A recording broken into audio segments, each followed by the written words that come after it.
बिस्मिल्लाहिर्रहमानिर्रहीम, अस्सलामुअलैकुम and a very good morning. साथ साथ आपको जुम्मा मुबारक कहेंगे एक्सप्रेसो के एक नए एपिसोड के साथ। ये हैं हिलते जुलते इमरान हसन और मैं हूँ अच्छा आप ही है मैं हूँ हिलता जुलता इमरान हसन और ये है बर्थडे गर्ल अरमला हसन ने उम्मीद और दुआ के साथ कि आप खैरियत से। अरमला आपको ऑनर भी बहुत ज्यादा हैप्पी बर्थडे। जिन जिन लोगों की आज सालगिरह उनको मेरी तरफ से बहुत सारी शुभकामनाएं। आपके साथ साथ ही शाहरुख खान की भी बर्थडे होती है। मैं एक दिन पहले होती है। हाँ ठीक है, ओके एक दिन का फर्क है दोनों की उम्र का। इस उम्मीद के साथ कि आप खैरियत से हैं, आप हमारे साथ मौजूद हैं और नए दिन का आगाज कर चुके हैं। हमारी बेस्ट विशेस आपके साथ हैं once again as I always say. अल्लाह करे आज का दिन आपके अच्छे दिनों में शुमार हो और जुम्मे का दिन सैयदुल अय्याम इसको कहा जाता है। आज के दिन दरूद शरीफ पढ़ने का बहुत ज्यादा एहतमाम अगर आप कर ले तो उसका बड़ा दर्जा है। ये करेंगे तो जिंदगी में रौनक और बरकत भी रहेगी। Once again starting with the cricket. I mean cricket के हवाले से वैसे तो रोजाना ही हमारे पास खबरें होती है, लेकिन अब खबरें बनना शुरू हो गई हैं ऐसे लगता है। रोजाना की बुनियाद पे जो मैचेस होते हैं ना वो कमाल हो रहे हैं। और कल का जो मैच था मैं तो बड़ा एक्साइटेड था कि श्रीलंका वर्सेस इंडिया, लेकिन वन साइडेड क्या होता है, मतलब वन साइडेड भी ये वन साइडेड आगे की टर्म नहीं है, ये साइडेड ही है बिल्कुल यार। मतलब कौन सी टीम 50 रन पे ऑल आउट हो जाती है? ये श्रीलंका है जो 2 बार हुई है। हमें 55 पे और 50 पे। सीरियसली आप लोग ऐसे मैच खेलने आए, let me remind you, India बहुत अच्छा खेल रहा है लेकिन 50 रन पे कोई टीम आउट नहीं होती है। This is so sad. मतलब ये वर्ल्ड कप के मैचेस हो रहे हैं या क्या मजाक हो रहा है? लेकिन स्टिल जी इंडिया ने कल बहुत अच्छा खेला। उन्होंने जो कहने ना लंकन शेरों को रोन ही डाला। 302 रन के जो बड़े मार्जिन से हराकर सेमीफाइनल में 302 लगा दी, दफा 302 लगा दीजिए। उन्होंने पहली टीम बन गई है और ये कल मैच हुआ बिल्कुल मुंबई के वानखेड़े स्टेडियम के अंदर ये मैच हुआ, जहां किसी भी बॉलर को हम अगर कहें तो उसने अपनी अपनी धाक बिठाई। हर बॉलर ने अपनी धाक बिठाई और कोई बैटर ऐसा नहीं था जिसके घुटने नहीं टिके। कल एक हमारे शामी भाई हैं, वो घुटने टेकना चाहते थे रब के हुजूर, लेकिन वो बहुत सारी चीजों से मजबूर हो गए और उन्होंने घुटने नहीं टेके। लेकिन फाइफर मारा कल उन्होंने अपने करियर की आई थिंक बेहतरीन बॉलिंग भी की। 18 के बस 5 खिलाड़ी आउट किए उन्होंने। बेहतरीन बॉलिंग और वर्ल्ड क्लास बॉलिंग की अगर कोई डेफिनेशन है, मैं कल अपने रेडियो प्रोग्राम में कह रहा था अरमला कि अगर किसी नए स्टूडेंट ने जो क्रिकेट खेलना चाहता है, नए प्लेयर ने अगर कुछ सीखना है ना कि what type of bowling he should do, कल का मैच देख ले। और ये एक सिलेबस के तौर पे है कल की बॉलिंग। लेकिन कल की बॉलिंग के हवाले से तो आप बात करें आप, लेकिन श्रीलंकन प्लेयर्स के नाम है जो इमरान के अलावा इस दुनिया में मुझे नहीं लगता कि कोई बोल सकता है। बड़ा ही मुश्किल काम है श्रीलंकन प्लेयर्स के नाम लेना। 14 रन बनाए जी उनके जो ओपनर बैट्समैन का नाम क्या है? राजता। ठीक हो गया, बाकी आधी टीम खाता ही नहीं खोल सकी। मोहम्मद शामी ने तबाहकुन किस्म की बॉलिंग की जैसे इमरान ने कहा और क्रिकेट की रिकॉर्ड बुक उलट पुलट करके रख दी। श्रीलंका के खिलाफ 5 खिलाड़ियों को आउट किया, कई रिकॉर्ड्स अपने नाम करवाए। मोहम्मद शामी को भारत की तरफ से वर्ल्ड कप में सबसे ज्यादा 45 विकेट लेने का एजाज हासिल हो गया है। 3 बार 5 खिलाड़ियों को आउट करने का संगे मील भी अबूर किया है मोहम्मद शामी ने। और वनडे क्रिकेट में भी भारत की तरफ से सबसे ज्यादा 4 बार 5 विकेट लेने वाले बॉलर बन गए भाई कमाल। शमी को बड़ी तनकीद का मुजाहरा भी उनको सामना करना पड़ा था। इनफैक्ट जब इंडिया पाकिस्तान के खिलाफ हारा था और तरह तरह की बातें उनके बारे में की गई थी, लेकिन इस वक्त जो पेस अटैक है इंडिया का, that is become one of the best. I mean Siraj, Shami and of course Jasprit Bumrah. Bumrah कल ज्यादा विकेट्स नहीं ले पाए, लेकिन बुमराह की अपनी क्लास है भाई इन दोनों बॉलर्स के साथ। आई मीन बुमराह ना हो तो शायद ये दोनों बॉलर्स भी उतना प्रेशर बिल्ड ना कर पाए जिस तरह की बॉलिंग हो रही है। और सिराज तो कल पेस भी बड़ी अच्छी निकाल रहे थे और लेंथ तो फिर कमाल थी ही। कुलदीप ने भी बाय द वे 1 विकेट ली थी, उन्होंने भी कल अच्छा खेला। और जो सबसे यहाँ पे चंबे की बात है वो इतने बड़े मार्जिन से श्रीलंका का हारना है। हारना तो चले इटसेल्फ कोई बड़ी बात नहीं है, 302 रन से। और एज अरमला सेट की रिकॉर्ड बुक उलट पुलट हुई तो बिल्कुल उलट पुलट हुई। अब आगे वर्ल्ड कप में 3 अपसेट शिकस्त हुई हैं अब तक अफगानिस्तान टीम की तरफ से और वो सेमीफाइनल की जाने अपने कदम बढ़ाने के लिए तैयार है। आज नेदरलैंड्स के साथ खेलेगी। आई होप कोई अपसेट ना हो, चूंकि नेदरलैंड्स से पहले बहुत जबरदस्त तरीके से बांग्लादेश को हरा चुकी है और बांग्लादेश पुरानी टीम है, टेस्ट प्लेइंग नेशन है। इसके साथ साथ आज के मैच में कोई अपसेट कहीं नेदरलैंड्स ही ना कर दे अफगानिस्तान के लिए, अफगानिस्तान का ख्वाब कहीं चकनाचूर हो जाए प्रोसीड करने का टुवर्ड्स सेमीफाइनल्स। दूसरी जानिब कुछ पुराने प्लेयर्स हैं जो कि प्रेडिक्ट करते नजर आते हैं कोलकाता में पाकिस्तान वर्सेस इंडिया सेमीफाइनल। ये उनकी ख्वाहिश हो सकती है, लेकिन फिर वक्त पाकिस्तान के लिए अभी कांटों की राह है, अभी फूलों की सेज नहीं है। अभी रास्ता इतना हमवार नहीं है, अभी इश्क के इम्तिहान और भी हैं। आगे बढ़ते हैं जनाब और आज चले आप क्या याद करेंगे वर्ल्ड कप से भी बड़ी खबर मैं आपको देती हूँ। आज की बड़ी खबर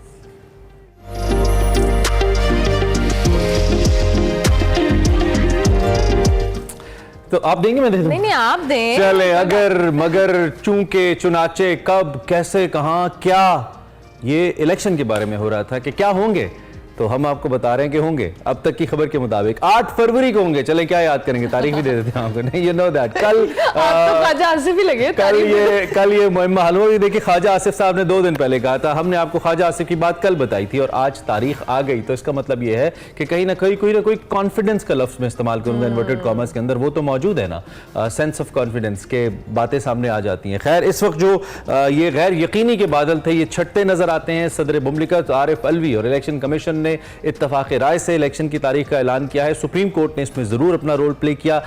एवार सदर और इलेक्शन कमीशन की जानिब से अलग अलग एलामिया जारी किया गया, यानी कि तस्दीक कर दी गई कि हाँ ये खबर दुरुस्त है। सदर पाकिस्तान और इलेक्शन कमीशन के दरमियान जो भी बात होगी इसको सुप्रीम कोर्ट में पेश किया जाएगा और फिर supreme court obviously as a document इसको हतमी तारीख के तौर पर सामने लाएगी। हो सकता है सुप्रीम कोर्ट कोई अपनी तजवीज़ भी दे दे या अपनी तारीख भी दे दे, लेकिन आज की समाअत के बाद ये क्लियर होगा। और लेकिन सारे मुहिम्मे के अंदर एक बात बहरहाल वाज़ेह है कि इलेक्शन होगा और फरवरी में होगा। और लेकिन सबसे इंटरेस्टिंग बात क्या है कि इलेक्शन होगा तो सही, लेकिन क्या तमाम जमातों के लिए लेवल प्लेइंग फील्ड होगी? क्या तमाम जमातों के जो सरबराहान है वो इलेक्शन लड़ने के लिए अहल होंगे? और आम इंतखाबात को लेकर इलेक्शन कमीशन और सियासी जमातें ऐसा फार्मूला बनाएंगी जिसके नताइज भी at the end of the day सब तस्लीम करें? इसी सारी सूरत हाल पर बात करेंगे। आमिर इलियास राना साहब हमारे साथ मौजूद हैं, हमारे सीनियर सहाफ़ी भी हैं, ब्यूरो चीफ इस्लामाबाद भी हैं, उनको हम खुश आमदीद कहते हैं। और आमिर साहब की ही खबर थी जिसपे ये कहा, उन्होंने ही ये खबर दी थी कि 2 दिन में इलेक्शन कमीशन जो है तारीख का ऐलान कर देगा।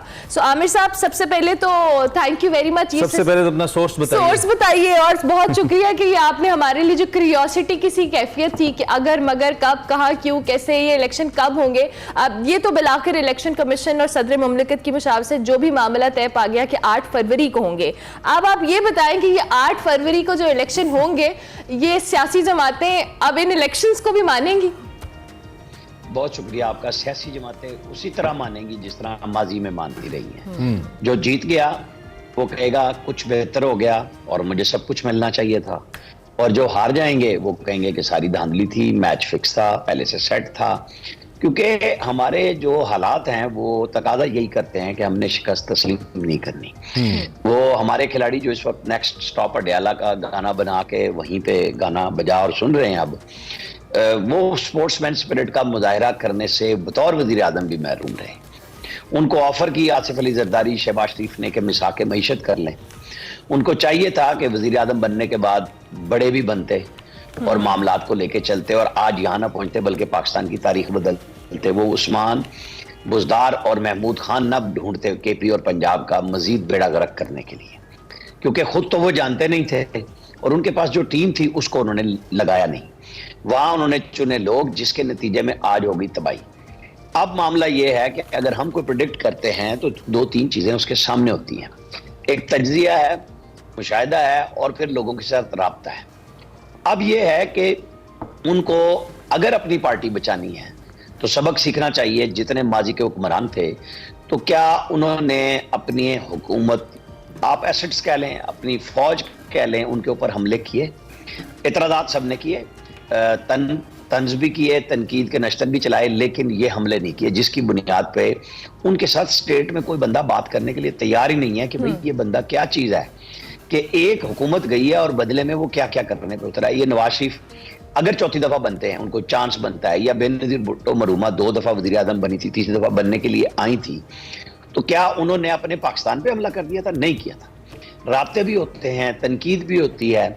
आज भी पीटीआई अगर रास्ता और राब्ता बनाना चाहती है तो उन्हें सियासी जमातों से बात करनी होगी। सबसे बढ़ के नवाज शरीफ साहब से बात करनी चाहिए, राब्ता करना चाहिए। मौलाना फजलुर रहमान के पास जब उन्होंने एक वफ्द भेजा तो अपने सोशल मीडिया ब्रिगेड के प्रेशर में आके कह दिया कि हमने तो सिर्फ ताजियत करने के लिए भेजा था, जो कि बिल्कुल ऐसा नहीं था।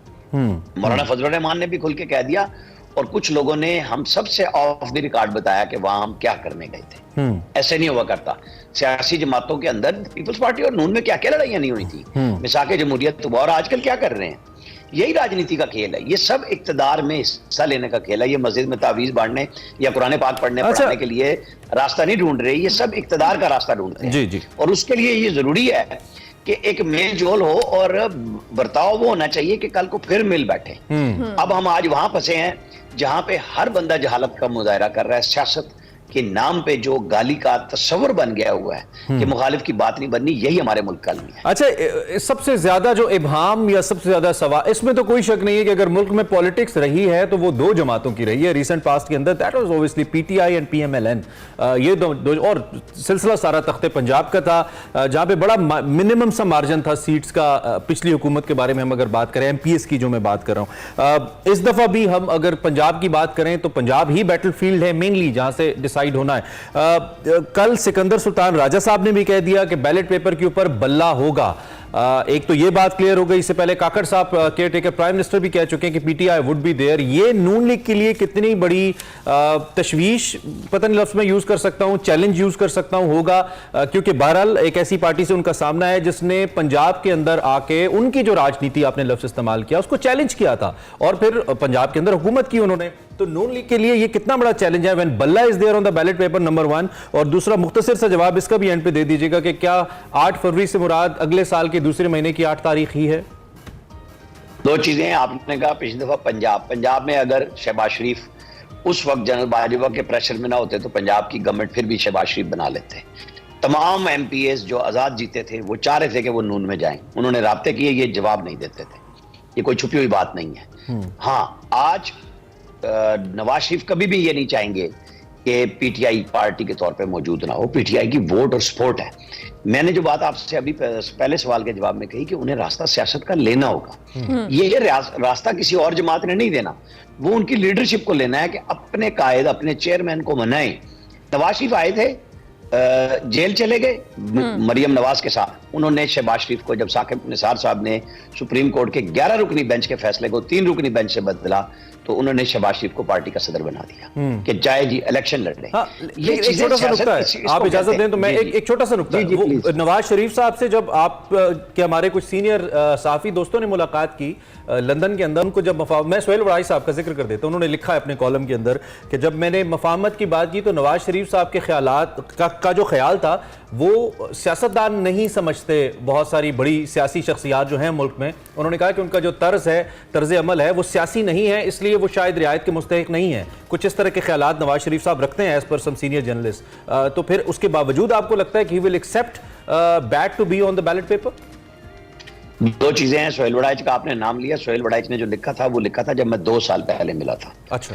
और जो उन्होंने फिर लिखा कि मैं खान साहब के साथ 3 दफा मिला और फलां के साथ मिला, और खान साहब किसी से बात करने के लिए तैयार नहीं थे सिवाय एस्टेब्लिशमेंट के। तो नवाज शरीफ सियासतदान है ना, उनको भी पता है कि मेरा वास्ता किससे है, कि जिसके घर में चल के गया 2014 के धरनों से पहले के आप और हम बैठ के बात करते हैं, उन्होंने बदले में बन्नी गाला की सड़क मांग ली। मतलब लेवल ये है कि आपके साथ कोई बंदा बात करने आया है कि उनको नवाज शरीफ को पता था कि एक लंदन प्लान बना है और उसमें सारे लोग लंदन में कौन कौन बैठे थे। वो चाह रहे थे कि पाकिस्तान को रास्ता बनाए। नवाज शरीफ ने ही उस वक्त मौलाना फजलुर रहमान और जरदारी साहब को रोका था कि वो चाह रहे थे कि केपी की गवर्नमेंट इमरान खान को ना दी जाए। उन्होंने कहा नहीं, वो जीता है, अक्सरियत उसकी है, उसे हुकूमत बनाने दें। नवाज शरीफ को लोग कह सकते हैं कि गलत, अगर आप ना बनाने देते तो ये मामलात ना होते। आमिर साहब, आपको एक मिनट इंटरप्ट करेंगे, ऑब्वियसली आप हमारे साथ ही मौजूद हैं। हमारे साथ अहमद बिलाल महबूब साहब भी हैं, सदर पिलडैट, उनको हम खुशामदीद कहते हैं। बहुत शुक्रिया अहमद बिलाल महबूब साहब, आपने हमें ज्वाइन किया। अभी हम इस हवाले से ही डिस्कशन करें कि इलेक्शन कमीशन ने जो डेट का ऐलान किया है, इसके बाद ऑब्वियसली बहुत सारी सियासी जमातों के अपने कंसर्न्स थे, लेवल प्लेइंग के हवाले से बात हो रही थी, लेकिन हम स्पेसिफिकली अगर इलेक्शन कमीशन की बात करें या इस इलेक्शन के इनेकाद की बात करें, आपके मुताबिक ये प्रोसेस किस कदर स्मूथ होगा, चैलेंजिंग होगा, आप इस हवाले से कमेंट कीजिएगा। बहुत शुक्रिया। अभी जो गुफ्तगू कर रहे थे गालिबन राणा साहब से, आप इन्हें इंटरप्ट ना करती तो बहुत अच्छा होता। ये इतनी अच्छी गुफ्तगू कर रहे थे, लेकिन बहरहाल आपकी रिक्वायरमेंट होगी। देखिए, मेरे ख्याल में ये प्रोसेस जो इलेक्शन कमीशन की हद तक है वो तो कुछ ज्यादा मुश्किल नहीं होना चाहिए। इलेक्शन कमीशन ने काम बार बार किया है और इस दफा तो उसको बहुत ज्यादा वक्त मिला है तैयारी का। तो मेरे इल्म की हद तक इलेक्शन कमीशन तो ओवर प्रिपेयर्ड है ये काम करने के लिए, लेकिन जो हमारे यहाँ लेवल प्लेइंग फील्ड नहीं होती वो इलेक्शन कमीशन के अमल दखल से बाहर की चीजें होती हैं। वो तो प्री इलेक्शन का एक बड़ा फेज होता है जिसके अंदर चीजें इस तरह बदल जाती हैं कि जो पार्टी जिसको फायदा पहुंचाना होता है फायदा पहुंच जाता है, जिसको नुकसान पहुंचाना होता है पहुंच जाता है। इलेक्शन कमीशन का काम तो बुनियादी तौर पे तब शुरू होता है जब वो इलेक्शन की डेट को अनाउंस करते हैं और इलेक्शन का प्रोग्राम आता है। उस दौरान को बहुत बड़ा चैलेंज नहीं होता।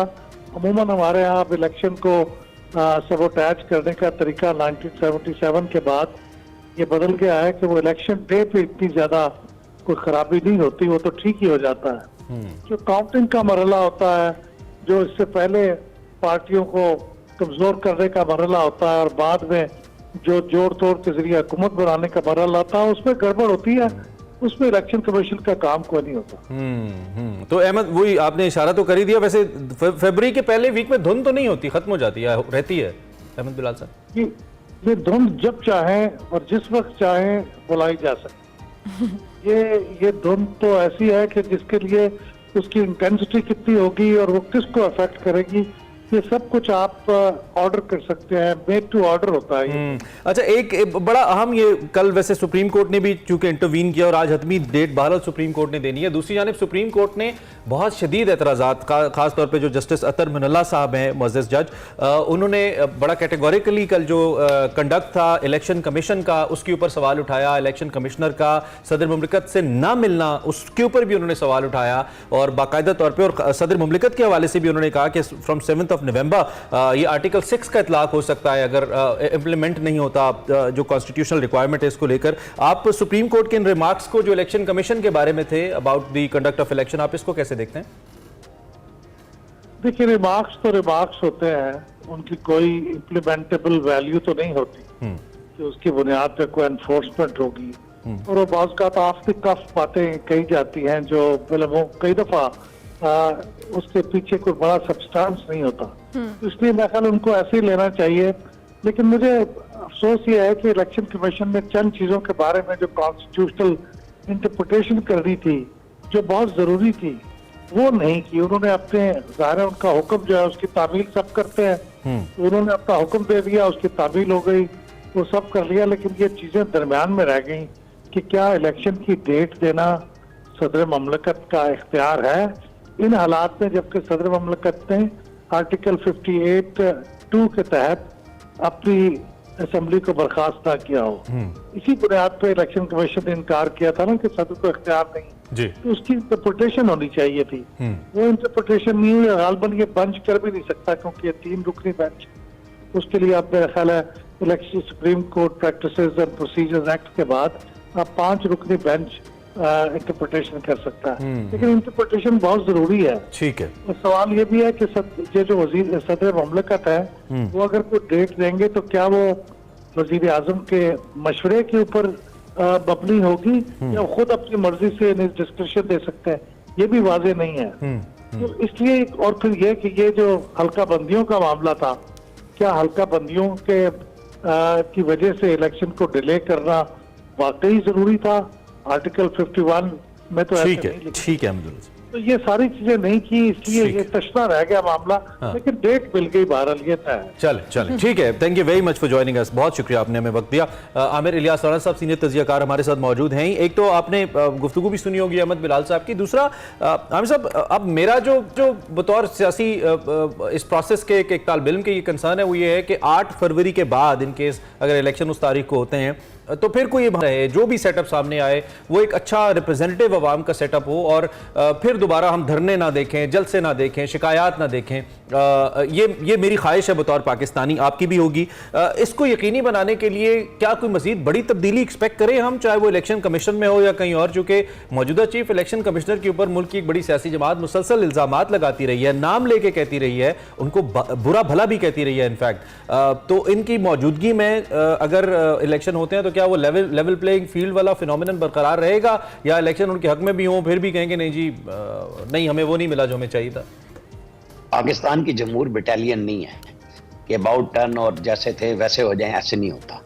लोगों ने अपनी मर्जी करनी होती है और होगी, यही धरने होंगे और यही जमहूरियत का हुस्न होता है। आप ऐसे नहीं कह सकते कि मैंने जो फैसला किया बटन दबाएं और सारे ठीक हो जाएं। नहीं, इजी बात नहीं हो सकता। अब आप आ जाएं अच्छी गुफ्तगू की। देखें, उन्होंने जो क्वेश्चन 23 अक्टूबर को जब सुप्रीम कोर्ट में समाअत हुई तो उन्होंने कहा था कि हल्का बंदियां होनी है, क्योंकि ये कानूनी रिक्वायरमेंट है। ये जजेस के रिमार्क्स थे। साथ ही उन्होंने 90 दिन के रिमार्क्स भी दिए थे कि ये भी आईनी है। अब ये चीजें कल जो पीटीआई के वकला थे, दूसरे थे, जो 90 दिन में इलेक्शन लेना चाह रहे थे, वो फंसाना चाह रहे थे जजेस को कि इस मामले को तशरीह पे ले जाएं ताकि इलेक्शन फिर डिले हो जाए, जो जजेस नहीं आए रास्ते पे।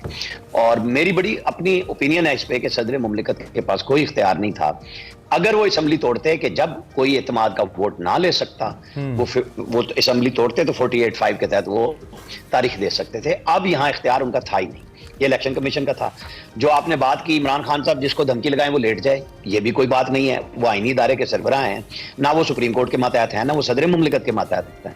सुप्रीम कोर्ट के आर्टिकल 189 के तहत हर फैसला बाइंडिंग तो है कि मानना है, लेकिन जरूरी नहीं कि वो दुरुस्त हो।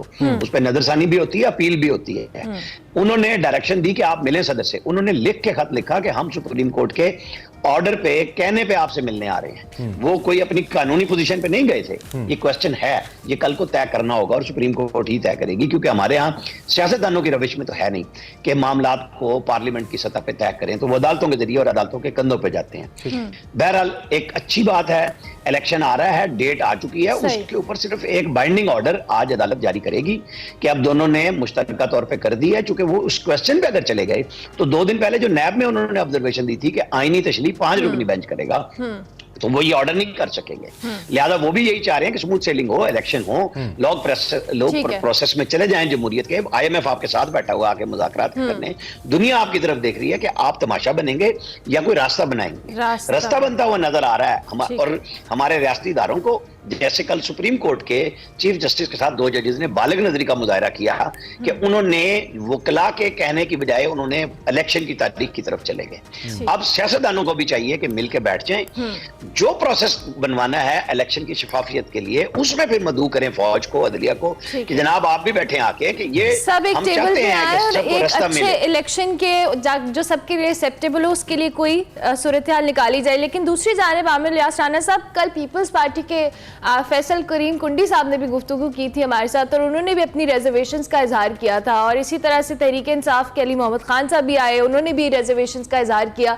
तो जो पीपल्स पार्टी और तहरीक इंसाफ का लेवल प्लेइंग फील्ड का मुतालबा है, और दूसरी जाने वो कह रहे हैं कि जी ख्वाजा आसिफ साहब ने जब कहा तो उन्हें कैसे पता था? आपका तो आमिर इलियास राणा साहब समझ आता है, आप सहाफ़ी हैं, आपके सोर्सेज होंगे। ख्वाजा साहब के कौन से सोर्सेज थे कि उनको पता था कि 2 दिन बाद इलेक्शन कमीशन तारीख का ऐलान कर देगा? हम 23 की शाम को कह चुके थे अपने प्रोग्राम एक्सपर्ट्स में सबसे पहले कि इलेक्शन कमीशन तारीख दे देगा जब सुप्रीम कोर्ट 2 तारीख को कहेगी। ठीक है। ख्वाजा आसिफ भी इसी दुनिया में रहते हैं, पुराने सियासतदान हैं, उनके वालिद भी सियासतदान थे और बड़ी पॉलिटिकल विट भी रखते हैं और हर तरह की फिक्रेबाजी में भी मशहूर हैं। तो जो सियासतदान होगा, जो सहाफी होगा, जिनका काम लोगों के साथ मिलना है, बात करना है, ये कोई ऐसी बात नहीं है। अली मोहम्मद खान वगैरह को आदत थी सबको कि उन्हें जो कहा जाता था, एक कर्नल लियाकत होते थे, पार्लियामेंट को चलाते थे कि इस तरह कर लो, इस तरह कर लो। ये सब अपने दिमाग से सोचते नहीं थे, इनको जो कहा जाता था करते थे, इसलिए इन्हें ये समझ ही नहीं आ रही है। इन्हें रास्ता बनाना भी नहीं आ रहा कि खान साहब ने कह दिया है, बात नहीं करनी। वो खान साहब के पास कौन बोलते थे? कैबिनेट में फैसल वावडा, मुराद सिंह, ये लोग जो बोलेंगे उस पे आप चले जाएंगे। चले आखिरी सवाल अब ये बताइए कि उमूमी तौर पे बल्ला अकेला नहीं खेल सकता, बैट्समैन का होना जरूरी है। बैटर होगा इन क्रिकेटिंग टर्म्स तो तब बल्ला खेलेगा, तो अगर अकेला बल्ला हम विकेट पे रख दे तो वो नहीं खेल सकेगा। इस वक्त जो बात हो रही है वो बल्ले की तो हो रही है, लेकिन बैटर कौन होगा, बैट्समैन कौन होगा, ये बात नहीं हो रही है। इबाम है politically speaking about a political party. आपको क्या लगता है जी, बल्ले के साथ बैटर भी होगा या खाली बल्ला ही होगा मैदान में? ये बल्ला जिसने निशान लिया है ना, ये फैसला उसने करना है कि वो अपने लिए क्या करना चाहते हैं। वो रियासत से माफी मांग के पब्लिकली अपॉलॉजी करेंगे, जिन लोगों को गुमराह किया उनके लिए बात करेंगे, नहीं करेंगे। ये जिद और अना होती है। अब इमरान खान साहब जहां मर्जी मौजूद हैं, उन्हें सियासत में रास्ता लेना होगा। और बल्ला अगर शेर जेल में मौजूद था तो इलेक्शन लड़वाया ना उसने अपनी पार्टी को, तो आज खड़ा भी था और उसका भाई वजीर आजम भी बन गया, 16 महीने वजारत उज़्मा भी गुजार गया बाद में। सियासतदान रास्ता बनाता है, लड़ाइयां नहीं करता कि जी मैं, मेरी मर्जी और मेरे अलावा कोई भी नहीं, ऐसे नहीं होता। वो जितने दिन थे वो चल गए, अब आपको लोगों के साथ चलना है। अगर आप सीख जाएंगे तो आपकी पार्टी भी सीख जाएगी। राइट आमिर भाई, thank you very much. Aamir Ilyas Rana साहब सीनियर तजियाकार सहाफ़ी हमारे साथ मौजूद थे, अपने ख्यालात का इज़हार कर रहे थे मौजूदा सियासी सूरत हाल पर। ब्रेक लेते हैं, ब्रेक के बाद वापस आते हैं। Welcome back to Expresso. अब बात करते हैं, इनफैक्ट ट्रिब्यूट पेश करते हैं बुलबुल सहरा रेशमा जी को, जिनको मद्दाओं से बिछड़े आज 10 बरस बीत गए। रेशमा अजीम सूफी बुजुर्ग लाल शहबाज कलंदर के मज़ार पर लाल मेरी एक उनका मशहूर ज़माना गीत है, गाते हुए या कवाली भी कह सकते हैं, कलाम भी कह सकते हैं, पेश करके शोहरत की बुलंदियों को पहुंची। उनको हम याद किया। आगे बढ़ते हैं जी प्रोग्राम में और आपको दिखाते हैं हमारा सेगमेंट हमाकत की नफ्सियात, जिसमें आज बात हो रही है कि गूगल इफेक्ट क्या है और इसके क्या नेगेटिव असरात हैं। इसी हवाले से बात हो रही है आज के सेगमेंट हमाकत की नफ्सियात में।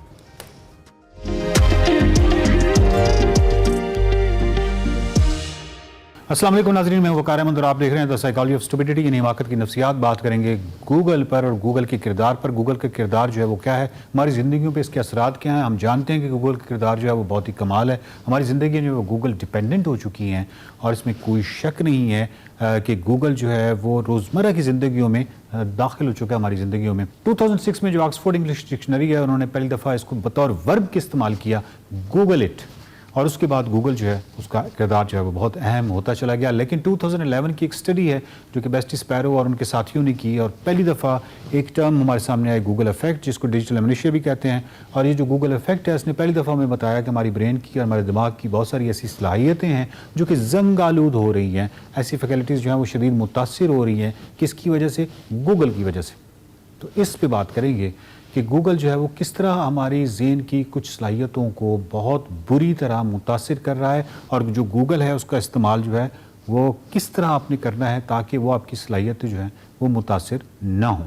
इसके जो सबसे पहले तो एक असरात इंटरनेट के आने के बाद ये हुए कि इंटरनेट को हमने एक्सटर्नल मेमोरी स्टोरेज के तौर पे लेना शुरू कर दिया। यानी हमें चीज़ों को याद रखने की ज़रूरत नहीं है, और क्योंकि हमें ज़रूरत नहीं है, हमारे पास एक्सटर्नल एक स्टोरेज मौजूद है। जब हम चाहें वहाँ से इंफॉर्मेशन ले सकते हैं और हम इस्तेमाल कर सकते हैं, तो हमें कोई ज़रूरत नहीं है किसी चीज़ को याद करने की।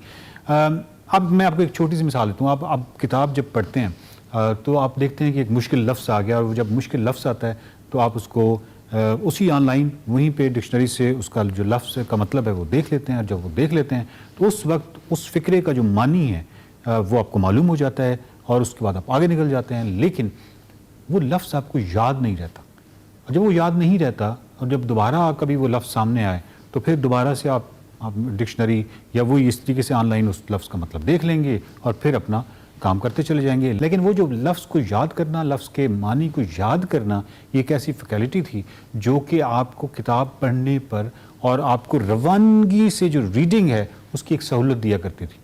आप तसव्वुर कीजिए कि अगर ये हम थोड़ी देर के लिए ये प्रैक्टिस अपनी ज़िंदगियों से बिल्कुल ही निकाल लें, क्योंकि हमारे पास तमाम अल्फाज का जो मानी है वो क्योंकि एक्सटर्नल जो हमारी मेमोरी स्टोरेज है उसमें मौजूद हैं, तो हमें कोई ज़रूरत नहीं है इन चीज़ों को याद करने की। लेकिन इसका प्रॉब्लम ये होगा कि आपकी जो रवानगी है रीडिंग की वो कभी भी हो नहीं सकेगी। और दूसरा ये है कि आप इमेजिन कीजिए कि एक फ़िक्रे में अगर 2 लफ्ज़ आ जाते हैं, उनके आप मानी तलाश करने शुरू हो जाते हैं, मेरा ख्याल है कि आप शायद मुश्किल 2 सफ़े या 3 सफ़े पढ़ पाएंगे, क्योंकि हर दफ़ा आपको एक पूरे फ़िक्रे के मानी निकालने के लिए 2-3 अल्फाज को अगर लुगत में देखना पड़ता है, चाहे वो ऑनलाइन लुगत ही क्यों नहीं है। 2 पेजेस पढ़ने के बाद ही आप बोरियत का शिकार हो जाएंगे। ये सिर्फ हमारे रीडिंग के हवाले से जो आप मुतासिर कर रहा है, ये जो रवैया है एक्सटर्नल स्टोरेज मेमोरी का, तो आप इससे अंदाज़ा लगाएं कि कितनी बड़ी फैकल्टी जो है उसको उससे हम महरूम हो रहे हैं। एक प्रॉब्लम ये भी आ रहा है कि वो इन्फॉर्मेशन जो कि कमिटेड टू नॉलेज ना हो या आपकी नॉलेज का एक कंक्रीट हिस्सा ना बने, तो जो ज़िंदगी है उसको आप बहुत ही शैलो या बहुत ही सतही अंदाज से देखते हैं। जब आप ज़िंदगी को बहुत सतही अंदाज से देखते हैं तो ज़िंदगी के हवाले से बहुत सारी ऐसी लाजानियत पैदा हो जाती है जो कि आपकी ज़िंदगी में एंग्जाइटी लेके आती है, जो कि प्रॉब्लम्स लेके आती है। तो अगर हम फ़र्द की नफ्सियाती हवाले से देखें तो ये एक बहुत ही अहम तरीन मौजू है। एक जो सबसे जो अहम प्रॉब्लम पेश आ रहा है दुनिया भर में, जो ग्रोह बंदियाँ हो रही हैं और ये तमाम चीज़ें हैं, क्योंकि जो इंटरनेट है और फिर जो गूगल है वो आपको जो सर्च आप करते हैं तो इस हवाले से आप अपने मतलब की एक सर्च करते हैं, वो आपको आपके मतलब का कंटेंट दे देता है, और जब आपको आपके मतलब का कंटेंट दे देता है तो मोस्टली लोग जो हैं, जो मोस्टली मैसेज की बात कर रहा हूँ, वो एवेल्यूएट नहीं करते। वो ये नहीं करते कि इन्फॉर्मेशन जो है ये दुरुस्त है या नहीं है। उनको उनकी सहूलत की अगर इन्फॉर्मेशन मिल गई है जिसने उनको ईगो को भी सेटिस्फाई कर दिया है, जिसने उनके अंदर कोई एक डिजोनेंस थी या इंतशार था अकली हवाले से, उसको भी दुरुस्त कर दिया है, चाहे वो इन्फॉर्मेशन गलत है, तो उसको हम एवेल्यूएट नहीं करते। सो ये भी गूगल का प्रॉब्लम है। एक अमूमी तौर पे एक मिसाल दी जाती है एक करैक्टर क्रिस्टीना के हवाले से, या आप कोई भी करैक्टर ले लें कि एक करैक्टर जो है वो कहीं उसका फ़ोन जो है वो छिन गया और वो रात के टाइम किसी होटल से निकल रही थी और उसके बाद आप इमेजिन कीजिए कि क्योंकि उनके पास फ़ोन नहीं था तो उनको कोई फ़ोन नंबर तो याद रखने की रवायत है ही नहीं अब, तो फ़ोन नंबर कोई उनको एक भी याद नहीं था। और क्योंकि उन्होंने जहाँ जाना था तो उसके हवाले से वो हमेशा गूगल मैप से रहनुमाई लेती थी, तो वो मैप तो थे ही नहीं, तो उन्होंने कभी वैसे तो याद रखने की कोशिश ही नहीं की। तो इस तरह का एक करैक्टर है जिसको अगर आप अपने जहन में लाइए, तख़य्युल अपने आप को ही लाइए, तो आप देखिएगा कि बहुत सारी ऐसी चीज़ें हैं जो कि अब हम मैन्युअली उस तरह जब नहीं करते तो किसी वक्त में अगर ये चीज़ यानी इस टेक्नोलॉजी को या किसी भी हवाले से ये अगर माइनस हो जाए तो फिर उस वक्त आप कहाँ खड़े होंगे। और क्यों किस तरह की सिचुएशंस होती रहती हैं, तो जिसकी वजह से ये फैकल्टी जो है ये बहुत ज़रूरी है। इस तरह जिस तरह ये टेबल्स होते हैं तो आप मेमोराइज़ करते हैं जब आप बचपन में, ये पहाड़े जिनको कहते हैं आप याद करते हैं, ये वो बहुत सारी चीज़ें हैं जो कि जिनको हम कह सकते हैं ये शॉर्टकट्स हैं, यानी ये ब्रेन के शॉर्टकट्स हैं। और किसी चीज़ को भी काम को सर अंजाम देते हुए ये जो शॉर्टकट्स हैं ये उस काम को सूरत से अंजाम दे देते हैं, आप जल्दी से अंजाम दे देते हैं क्योंकि आपके पास शॉर्टकट्स मौजूद हैं। लेकिन ये तमाम जो शॉर्टकट्स हैं उनमें मैं जो अल्फाज की मानी को भी ले आऊँगा और बहुत सारी ऐसी चीज़ें जिनको आप कहते हैं कि वो बचपन में कुछ रट्टे लगाने पड़ते हैं, इन तमाम चीज़ों को मैं बीच में अगर ले आऊँ और इनको तो आपकी ज़िंदगी में ये बहुत सहूलत पैदा करते हैं। अगर इनको माइनस कर दूँ और आप टोटल गूगल डिपेंडेंट हो जाएंगे तो उसके बाद होगा ये कि बहुत सारी ऐसी चीज़ें जो हैं जो कि मिसाल के तौर पे आपको थाउजेंड्स ऑफ पेजेस पढ़ने चाहिए, दुनिया भर का लिटरेचर, फ़िलासफ़ी या आपकी अपनी निसाबी को आपको डिटेल में पढ़नी चाहिए। लेकिन प्रॉब्लम यह है क्योंकि आपने तो वो चीज़ें याद नहीं की हुई, यानी अल्फाज की मानी और वो तमाम चीज़ें जो है आपकी लुगत बहुत महदूद है और लुगत जो है वो सारी आपकी डिपेंडेंट कर रही है गूगल पे, तो उसकी वजह से आप 2 सफ़ों से ज़्यादा पढ़ नहीं पाते।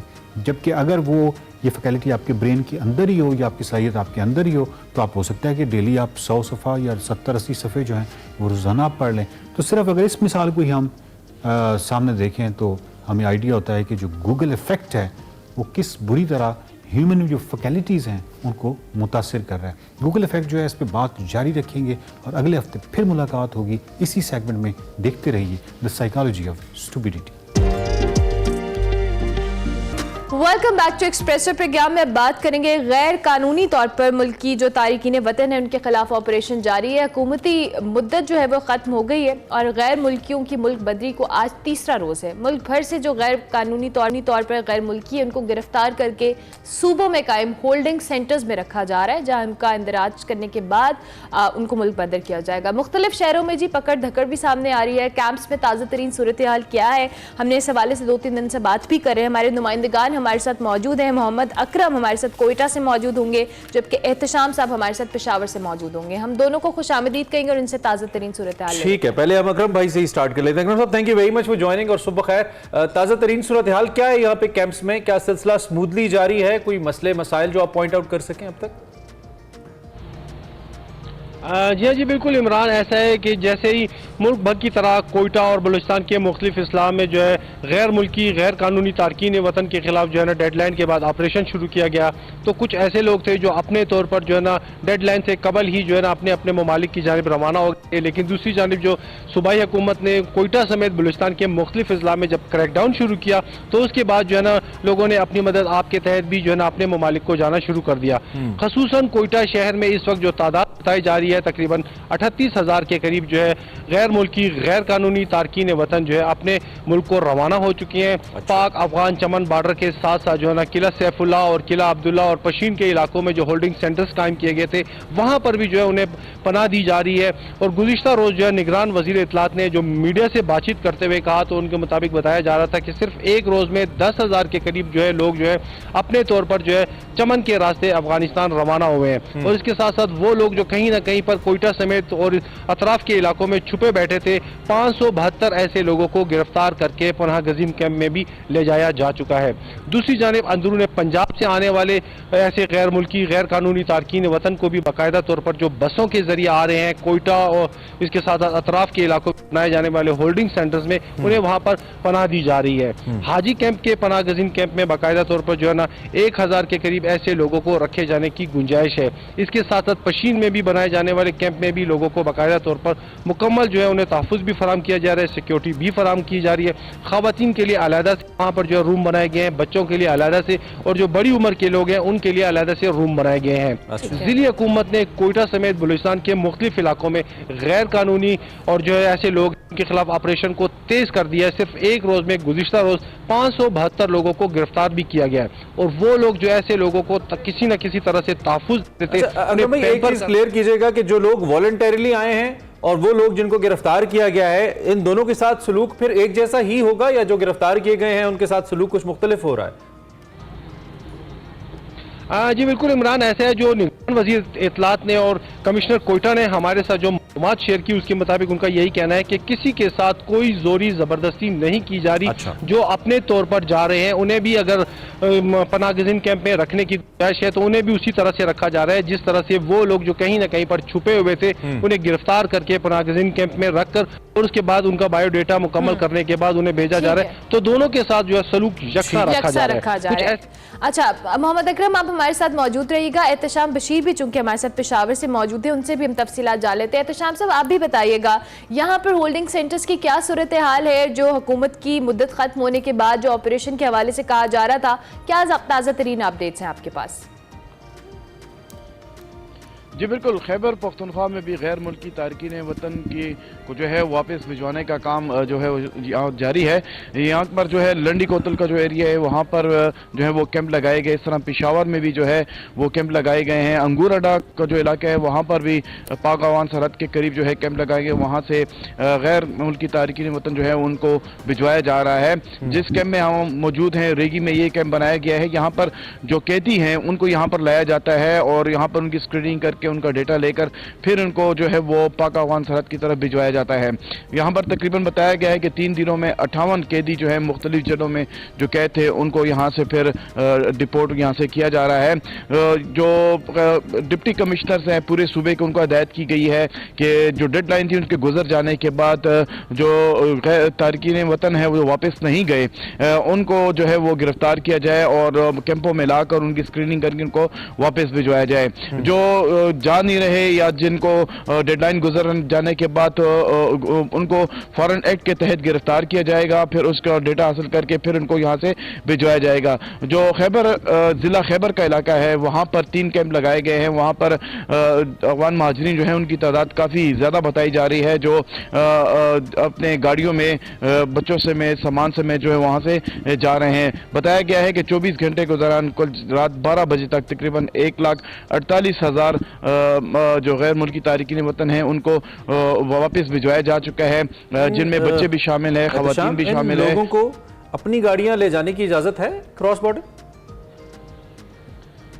नहीं, जो यहाँ पर पाकिस्तान में रहते हुए उन्होंने गाड़ियाँ खरीदी थी उनको तो ले जाने की इजाज़त नहीं है, लेकिन जो सामान है फिर वो यहाँ पर रेंट पर हासिल करते हैं या फिर किसी तरीके से जो उनकी जो अफगानिस्तान की जो गाड़ियाँ हैं वो फिर अपने साथ सामान ले जा सकते हैं, लेकिन जो यहाँ पर पाकिस्तान में खरीदी गई गाड़ियाँ हैं वो साथ नहीं ले जा सकते। वो आपने कहा ना तो मेरे लिए थोड़ा इबाहम हुआ। अच्छा ये भी बताइएगा, कल हम हमारी कुछ सीनियर साफ़ी साहिबान से बात हो रही थी तो उन्होंने कहा कुछ चैलेंजेस हैं इंतजामात को लेकर, जैसे सेहत के इंतजामात हैं वहाँ पे, बेसिक हेल्थ फैसिलिटीज़ है क्योंकि ख़वातीन भी हैं, बच्चे भी हैं, बुजुर्ग शहरी भी हैं जिन्होंने यहाँ से जाना है, जो मुहाजिरीन हैं। तो क्या ऐसी शिकायत कोई आपने ऑब्जर्व की? मैं आपके बाद अकरम भाई से भी पूछूंगा, लेकिन आप ज़रा पहले हमें पेशावर के बारे में बताइए। क्या हेल्थ यूनिट्स यहाँ पे लगाए गए हैं? कोई सेहत के हवाले से मसाइल, खुराक, पानी प्रॉपर मिल रहा है इन लोगों को? प्रॉपर इज्जत और तकरीम के साथ इन लोगों को भेजा जा रहा है या फिर यहाँ पे नई चैलेंजेस देख रहे हैं आप कोई?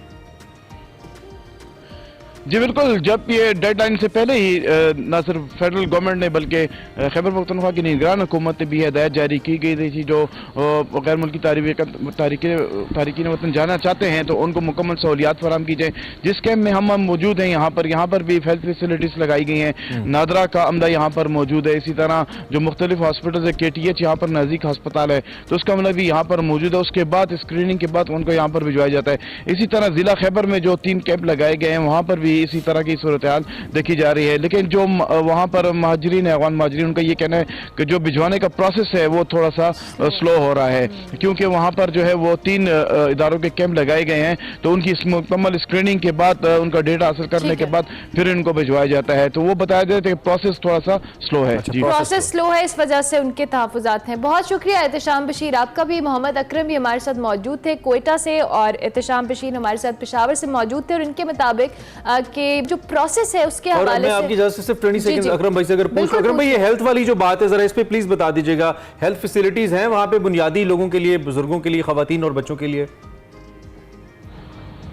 जी बिल्कुल इमरान, जैसा कि हमने देखा है मुख्तलिफ जो यहाँ पर होल्डिंग सेंटर है वहाँ पर हमने नादरा की गाड़ी के अलावा महकमा हेल्थ के हुकाम को नहीं देखा। सिर्फ लोग आते हैं यहाँ पर कुछ देर रहते हैं और 24 घंटों के अंदर अंदर उधर वहाँ उन्हें बाकायदा तौर पर जो उन्हें पहुँचा दिया जाता है। जो चमन का एरिया बताया जा रहा है, जो पशीन का एरिया बताया जा रहा है, वहाँ पर कुछ ऐसे लोग हैं जिनकी तबीयत के हवाले से बताया जा रहा था कि वो आप ये समझते हैं कि यहाँ पे शायद फैसिलिटीज होनी चाहिए, चाहे 1-2 घंटे का भी स्टे, लेकिन क्यों ह्यूमन इमरजेंसी हो सकती है क्योंकि बच्चे और खवातीन यहाँ पे। ठीक है अकरम भाई, थैंक यू वेरी मच, बहुत शुक्रिया। एहतशाम साहब आपका भी शुक्रिया। ताज़ा तरीन क्या सूरत हाल है हमने आप तक पहुंचाई। अब एक ब्रेक लेते हैं, ब्रेक के बाद दोबारा ज्वाइन करते हैं।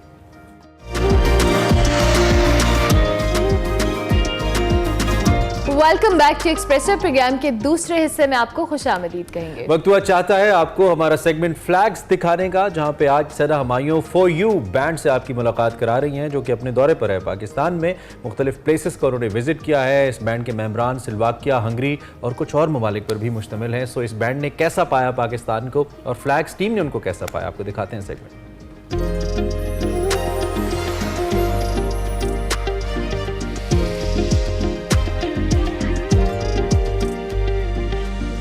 हेलो अस्सलाम वालेकुम, आपको वेलकम करते हैं फ्लैग्स में। और आज मैं बहुत एक्साइटेड हूँ क्योंकि आज मैं अपने मेहमानों को, हंगेरियन स्लोवेकियन मेहमानों को खुशामदीद कह रही हूँ अपने इस शो में और आपकी मुलाकात करवाती हूँ। अब ये हमारे मुल्क में क्या कर रहे हैं, क्या करने आए हैं, आइए इनसे बातचीत करते हैं और ये जानते हैं।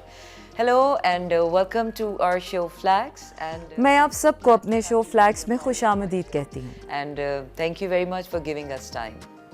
And hello, thank you. Thank you and let me welcome you in Pakistan. आप लोग पहली बार पाकिस्तान आए हैं, मैं आपको पाकिस्तान में भी खुशामदीद कहती हूँ। बराए मेहरबानी आप लोग मेरी ऑडियंस को अपना तारुफ करवा दें। I have a cappella group, Hungarian Slovakian band, जो कि यहाँ पर परफॉर्म करने आया है पाकिस्तान में पहली बार। So I am gonna start with you, please introduce yourself. Thank you very much. So firstly we are called, हमारे बैंड का नाम फॉर यू है। हमारी खासियत अकापेला है। My name is Lucius and I sing tenor in the band. Okay, please. Hello, I am Katalin. I am from Hungary and I sing soprano. Okay. Hello, I'm Milan and मेरा नाम मिलान है। मैं अपने मुंह से musical instruments की आवाज निकालता हूँ। mouth or with a voice as well. Oh, fantastic. My name is Pavlina and I sing alt. And my name is Andrei and I sing bass, so the lowest voice in all group. I am very excited about this whole concept because I think in Pakistan we मुझे इस एक्पेला के concept ने बहुत हैरान कर दिया है क्योंकि पाकिस्तान में इस तरह के म्यूज़िक का इतना रुझान नहीं। मेरे देखने वालों को आसान अल्फाज में समझाएं कि ये एक्पेला है क्या। Kind of genre is this and what is this acapella in a general for an audience to know? Acapella style is a cappella music में एक बहुत मुनफरिद योनरा है। इस योनरा में किसी भी म्यूजिक इंस्ट्रूमेंट का इस्तेमाल नहीं होता। जो कुछ आप सुनेंगे वो सब कुछ बगैर इंस्ट्रूमेंट के हमारे मुंह से निकली हुई आवाजें होंगी। like हम लोग इस तरह की मुख्तलिफ आवाजों से अपना म्यूजिक प्रोड्यूस करते हैं। ये अकापेला है। that's acapella. Oh, that's so interesting. मुझे ये बताएं कि पाकिस्तान में आपकी परफॉर्मेंस कैसी रही? Performed in Pakistan. Yeah, as it said, it's the first time. हमने यहाँ पहली बार परफॉर्म किया। यहाँ पर ऑडियंस बहुत मुनफरिद और मुख्तलिफ थी, लेकिन हमने बहुत इंजॉय किया। And we enjoyed it. Okay, tell us about your journey. How guys? मुझे ये बताएं कि आप लोगों ने शुरुआत कहाँ से की, किस तरह ये ग्रुप बना? Together. I think now it's like 6 years from the 6 start. साल पहले हमने ये ग्रुप बनाया था। अब तक इस ग्रुप में बहुत तब्दीलियां भी हो चुकी हैं। इस वक्त आप हमारी जिस टीम को देख रही हैं, हम 1 साल से इकट्ठे परफॉर्म कर रहे हैं। हम सब मिले तो म्यूजिक की वजह से थे, लेकिन अब हम दोस्त बन चुके हैं। So now Yeah, and I would add that यहाँ मैं एक बात ऐड करना चाहूँगा। हमारे लिए ये एक काम है। ये काम हम इसलिए कर रहे हैं क्योंकि हम इससे प्यार करते हैं। हमें ऐसे लोगों की तलाश होती है जिन्हें म्यूजिक से लगाव हो, इतना लगाव कि म्यूजिक ही इसका काम बन जाए। they work with music. So for us it's a joy definitely, but it's a work as well. So far as I have understood the a cappella, every member has to be. जहाँ तक मैं Capella को समझी हूँ, इसमें band में मौजूद हर बंदे को सिंगर होना ज़रूरी है। बाकी जॉनरा में हर बंदा सिंगर नहीं होता। आपके बैंड की हर परफॉर्मेंस में आप सबका होना ज़रूरी है, क्योंकि हर एक का मुख्तलिफ रोल है। ऐसा ही है, आप लोग बेशुमार मुल्कों में परफॉर्म कर चुके हैं। कोई ऐसा वाकया या चैलेंज आपके साथ पेश आया हो जो अभी तक आपको याद है? Must have been faced when you have performed in other countries or any time. Any challenge? You can say something about a song that we prepared just for Pakistan performance. Yes, we. एक गाना हमने खास पाकिस्तान के लिए तैयार किया है। ये एक पंजाबी गाना है। हम यहाँ के लोकल लोगों को सरप्राइज देना चाहते थे, इसलिए हमने पंजाबी गाना बनाया है। ये हमारे लिए सबसे मुश्किल चैलेंज था, क्योंकि हमें प्रोनाउंसिएशन में बहुत मसला आ रहा था। हमें बस वो गाना सुनकर याद करना पड़ा। हमें लिरिक्स के मतलब भी समझ नहीं आ रहे थे। ये हमारे लिए बहुत बड़ा चैलेंज था, लेकिन हमने अच्छा किया। It was a really big challenge, but I think we did it well. Okay, Yeah. if I may ask you if क्या आप हमें वो पंजाबी गाना सुनाएंगे? that you have prepared. Yes, of course. Thank you very much. You guys are so perfect in harmony. आप लोग एक दूसरे से बहुत हम आहंग हैं। मुझे बहुत हैरत हुई। आप लोगों को लाइव परफॉर्म करते देखने का मजा ही अलग होगा। आप लोगों के लिए अब तक सबसे ज्यादा यादगार परफॉर्मेंस कौन सी रही है? Or maybe the first performance you can cherish. I think right now this trip is the most memorable. हमारा ये वाला ट्रिप हम सब के लिए बहुत ज्यादा यादगार रहेगा। हम लोग इस्लामाबाद में मौजूद हंगरियन सिफारत खाने के शुक्रगुजार हैं कि उन्होंने हमें यहाँ परफॉर्म करने बुलाया। अब हम इस दौरे के बीच में हैं, लेकिन मुझे अंदाजा है कि वो विजिट हमें बहुत याद आने वाला है। From this experience, so we are happy to be here. I am glad that मुझे खुशी है कि आपका ये ट्रिप अच्छा गुजर रहा है। कोई और पाकिस्तानी गाना भी आपने गाया है? practiced or Not yet, not yet. Maybe in the future. Or why not any अच्छा चले, कोई हंगेरियन गाना सुनाते हैं और मेरी ऑडियंस आपसे एक और गाना सुनना चाहते हैं। Love to listen to it. Thank you. I wish I could make you stay longer here. मेरी ख्वाहिश है कि आप लोगों को यहाँ कुछ दिन और ठहराऊं और पूरी रात आपको सुनती रहूं। ना सिर्फ सुनना, आप लोगों को इकट्ठे लाइव गाते देखना भी आंखों को सुकून देता है। Energy coming out of you. Okay, I know it was a very short trip and मुझे पता है कि आपका ये ट्रिप बहुत मुख्तसर था। आपके पास यहाँ घूमने फिरने का ज़्यादा वक्त नहीं था, लेकिन फिर भी अभी तक यहाँ रहने का तजुर्बा कैसा रहा? क्या आप लोगों ने यहाँ के खाने खाए? experience visiting here, knowing a little bit of people, or have you had Pakistani food? This country is very, very great for me, and I don't know. It's a beautiful. This country is for me. I said yesterday that it's for me wow effect because your culture and everything is for me very interesting, and I think yours people, Pakistan's people, are very friendly. Fantastic. So have you enjoyed Pakistani food? Tried some of them? Yes. Which one? Very good. We don't know the name, but everything was very, very delicious. Okay. Little bit spicy. Yeah. I like it. I like it. But very. Ice Great. cream. Please. Ice cream, yeah. Cream. Kulfa? Kulfa? Kulfi. Kulfa. Yes, Okay. it's Yeah, perfect. it's very delicious. We enjoyed it. Fantastic. It is wonderful meeting you, knowing you, listening you and watching you. आप लोगों से मिलकर, बातचीत करके और आपके गाने सुनकर बहुत मज़ा आया। मैं उम्मीद करती हूँ कि आप लोग जब तक यहाँ हैं पुरसुकून रहेंगे और हमारी सकाफत एंजॉय करेंगे। Enjoy our warm culture and the warm nature of our environment and people. Thank you very much. Bye. Pleasure. और आई होप कि आज आपने इनकी बातें, इनका जर्नी, गाने एंजॉय किए होंगे। आई एम तो टोटली मेस्मराइज्ड और मैं तो अभी थोड़ी देर बैठ के इनसे थोड़े से गाने और सुनूंगी और थोड़ा सा अपना म्यूज़िक का जो टेस्ट है वो और चेरिश करूंगी। लेकिन आपका और मेरा साथ अब तक के लिए यहीं तक। अगले हफ्ते होगी फिर से मुलाकात। अपना रखिए ख्याल। मुझे दीजिए इजाज़त। अल्लाह हाफ़िज़।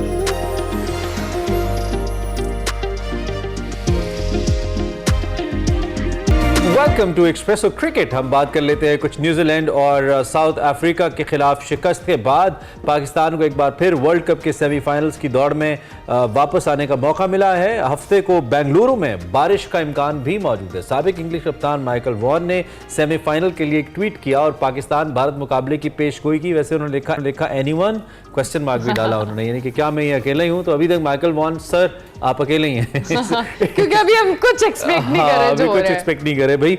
और वैसे भी मैचेस जैसे हो रहे हैं, हाई स्कोरिंग मैचेस हैं। अरमला हसन 2 गेम ने 350 श्रीलंका के खिलाफ चेज किया था, लेकिन जितने हाई स्कोरिंग मैचेस हो रहे हैं, things are not so easy for exactly. और स्पेसिफिकली इंडिया वर्सेस पाकिस्तान की बात करें तो जो कल इंडिया ने किया है उस पर बड़ी परेशानी और बड़ी तशवीश हो रही है, क्योंकि 51 पे एक टीम को ऑल आउट कर देना, इट्स वेरी ये बहुत हिम्मत और जज्बे की बात और अच्छे स्पोर्ट की बात है। सो हमने सोचा कि इस पे भी मैच पे भी बात करेंगे और इसके साथ साथ जो कल पाकिस्तान का मैच होने वाला है उस पे भी बात करेंगे। उसकी टाइमिंग के हवाले से भी कुछ खबरें आ रही है कि चेंज हुआ है क्योंकि वहाँ पे बारिश पेश हुई है। एग्जैक्टली। सो किससे बात करेंगे हम इस सारे पे ऑब्वियसली हम जाएंगे इस वक्त ICU के अंदर जहाँ पे पाकिस्तान की टीम मौजूद है। ऑक्सीजन उसको लगी हुई है और डॉक्टर उसकी लुक आफ्टर के लिए मौजूद हैं, डॉक्टर मिर्जा इकबाल बेग साहब। उनसे हम बात करते हैं, उनसे पूछते हैं कि वो इस सूरत हाल पे क्या राय रखते हैं। Thank you very much Mirza साहब for joining us. I hope you are a good morning. बड़े बिजी और टफ स्केड्यूल के अंदर फिर आप एक्सप्रेसो में भी आते हैं तो हमें बड़ा अच्छा लगता है। सबसे पहले तो माइकल वॉन के साथ आप हैं जो उन्होंने पेशगोई की है, या आप कहते हैं कि नहीं अभी मैं इस दौड़ का हिस्सा नहीं बनना चाहता? कबल अज़ वक्त है कहना। बहुत बहुत शुक्रिया। सुबह बखैर इमरान आपको और अरमला को। और आप दोनों इस वक्त हाउस जॉब कर रहे हैं। अगर मैं डॉक्टर हूं तो आप हाउस जॉब कर रहे हैं दोनों, ठीक है। और जो माइकल वॉन की बात की, माइकल वॉन अकेला कुछ न कुछ करता रहता है, लेकिन तवक्को तो यही है, लोगों को बड़ी तवक्कुआत वाबस्ता हो गई। जिस तरह से साउथ अफ्रीका ने श्रीलंका को 190 रन के बड़े मार्जिन से हराया, तो पाकिस्तान के लिए एक उम्मीद की छोटी सी किरण रोशन हुई है। अब वो किरण कब चमकती है ये देखने की बात है, क्योंकि पाकिस्तान का मैच कल जो है वो न्यूजीलैंड से है और न्यूजीलैंड की टीम जख्मी खिलाड़ियों के मसले से दो चार है। ऐसा लगता है किस्मत की देवी भी पाकिस्तान पर मेहरबान होती है। आप देखें पिछले साल जो T20 वर्ल्ड कप हुआ, जो रिजल्ट्स आए और फिर पाकिस्तान फाइनल में पहुंच गया, तो मुझे लग रहा है कि यहाँ पर भी कुछ ना कुछ होने वाला है और पाकिस्तान न्यूजीलैंड को हरा सकता है। डीमोरलाइज्ड है न्यूजीलैंड की टीम। 4 मैचेस जीतने के बाद ऑन अ ट्रॉट 3 मैचेस वो हार चुकी है। तो अब पाकिस्तान के लिए चांस तो है। उनके खिलाड़ी मैट हेनरी के हवाले से खबर आई है, जख्मी है। फिर लोकी फर्गूसन फिट नहीं है, उनके साथ बड़े मसाइल हैं। अब देखते हैं कि क्या होता है कल, लेकिन पाकिस्तान के लिए उम्मीद जरूर है, मैं समझता हूँ। सही, ठीक हो गया मिर्जा साहब। कल जिस तरह से आप खुद भी बात करें, ऑब्वियसली बड़े हाई स्कोरिंग मैचेस हैं और हम इंट्रो में भी बात कर रहे थे। अब कल जिस तरह से इंडिया ने इतने बड़े टारगेट पे दूसरी टीम को ऐसे ढेर किया, ये बड़ी अलार्मिंग सी बात है। दो कि इंडिया बहुत अच्छा खेल रही है इस टूर्नामेंट के अंदर, लेकिन पाकिस्तान अभी कुछ उम्मीद की किरण जिसकी हम बात कर रहे हैं, इसके लिए पाकिस्तान को भी बड़ी जान माननी पड़ेगी, चाहे वो बड़ी टीम है या छोटी टीम है। अच्छे मार्जिन को लेके चलना पड़ेगा। तो इस हवाले से भी कहिएगा। देखिए, पाकिस्तान को न्यूजीलैंड के खिलाफ जीतना है। एक तो वो जो लोगों ने कैलकुलेट किया है कि पाकिस्तान न्यूजीलैंड को या तो 83 रन से हराए, पहले बैटिंग करे, या जो टारगेट मिलता है उस टारगेट को 35 ओवर में अचीव करे। लेकिन हैरत है श्रीलंका की टीम पर। आप देखें 17 सितंबर को यही श्रीलंका की टीम 50 रन पर ढेर हो गई थी, आपको याद होगा, एशिया कप के फाइनल में कोलंबो में, और 15 ओवर भी नहीं खेल सकी थी। और कल भी 20 ओवर नहीं खेल सकी, कल 55 रन पर ढेर हो गई। तो क्या जादू किया हुआ है भारतीय बॉलर्स ने श्रीलंकन बैटिंग पर कि श्रीलंका की टीम बिल्कुल ही गिरी टूटी हुई नजर आ रही है। हालांकि माहिला जयवर्धने है, उनके साबिक कप्तान जो है वो श्रीलंकन क्रिकेट टीम के कोच है, लेकिन समझ में नहीं आ रहा। बहरहाल भारत जो है इनविंसिबल है, ऐसा लग रहा है कि भारतीय क्रिकेट टीम को अब कोई रोकेगा नहीं, और अगर रोकेगा तो पाकिस्तान रोकेगा। अगर पाकिस्तान नंबर 4 पे आता है और भारत नंबर 1 की पोजीशन मेंटेन करता है तो फिर semifinal Pakistan versus India Kolkata में होगा। और आप अंदाजा लगाए इमरान और अरमला कि उस वक्त कमर्शियल का रेट क्या होगा। आप अंदाजा लगाए कि 10 सेकंड के कमर्शियल का रेट जो है वो तकरीबन करोड़ों रुपए का होगा। और अगर पाकिस्तान इंडिया का मैच होता है, एक्सक्यूज मी, अगर पाकिस्तान इंडिया का मैच होता है तो फिर क्या हालत होगी इकोनॉमिकली। लेकिन पहले पाकिस्तान 2 रुकावटें तो अबूर करे, न्यूजीलैंड को हराए और इंग्लैंड को हराए, और फिर उसके बाद हुनूस दिल्ली दूर अस्त, वो जो कहा है ना किसी ने कि वो अभी दिल्ली दूर है। अब हम इंग्लैंड को गिन नहीं रहे हैं, हम मुसलसल न्यूजीलैंड के मैच को तो डिस्कस कर रहे हैं। साबिका आलमी चैंपियन है और एक मैच जीत पाए, बहुत ज्यादा बुरी कारकर्दगी उनकी रही है, लेकिन वो भी तो चाहेंगे कि जाते जाते कुछ अच्छा इख्तिताम हो उनके लिए इतने बड़े मुकाबले का, जिसको डिफेंड करने आए थे जिस ट्रॉफी को, वो भी तो चाहेंगे। इमरान वो तो चाहेंगे क्योंकि 2025 की जो चैंपियंस ट्रॉफी है उसमें इस वर्ल्ड कप की टॉप 8 टीम्स हिस्सा लेंगी, 8 टीमें। और अगर इंग्लैंड 8 में नहीं आया तो इंग्लैंड जो डिफेंडिंग चैंपियन था 2019 का वो बाहर हो जाएगा। तो इंग्लैंड की तो कोशिश होगी ना कि अपनी प्रेस्टीज को जो खो गई है उसको किसी तरीके से ढूंढ कर लाए और पाकिस्तान को टफ टाइम दे।